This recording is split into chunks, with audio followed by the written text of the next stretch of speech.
I'm Aurelia Rex, and this is Numbers Advantage, the stories of professional League of Legends told through numbers. Let's take a trip back in time, back to when Vulcan was good, so like a hot minute ago. Their biggest strength as a team was to snag a quick first blood, And he explodes for first blood, and then snowball a win off of it. that makes 10 unanswered turret kills here for Vulcan. Since then, first blood has seen some nerfs as Riot felt it was oppressive, but just how important is that very first kill in competitive play today? Let's look at the numbers. I collated data on the first 40 LCS games played in the summer split for what I'm calling the first blood encounter. That's not just first blood. First blood goes to Reckless! It's all the subsequent action. So I'm looking at who gets the first blood, who gets how many kills, and how many assists do you walk away with. First off, first blood remains incredibly predictive when it comes to game outcomes. The team that gets first blood wins 72.5% of the time. That's a record of 29 and 11. Fnatic are pushing through! Here's where the numbers on first blood encounters surprised me though. I started logging the data with a hypothesis. I believed assists in first blood encounters were underrated. They give gold, so if you get a whole bunch of them, shouldn't the odds of winning increase? Trashy goes down, first blood comes in. I thought so, but frankly it doesn't work like that. Coming out of the first blood encounter with an assist advantage gives you a 73% win rate. An assist advantage of 2 or more only ups that to 75%, and 3 or more stays the same, 75%.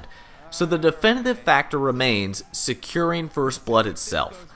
That said, there is one aspect of the first blood encounter that can push you way ahead. If you walk away with a kill advantage of 2 or greater, your win rate jumps to 87.5%, a record of 7-1.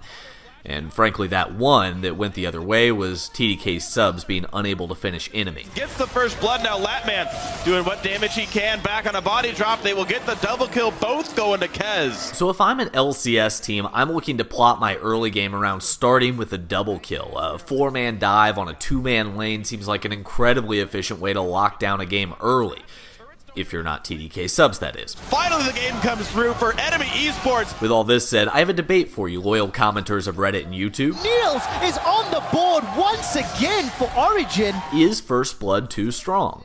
There are so many arguments to be made here. You could argue that the best team usually gets First Blood, so the win rate comes from correlation and not causation. You could argue that the percentages are about right, that First Blood should give you about a 75% chance to win, and that it puts the pressure on the other team to come back.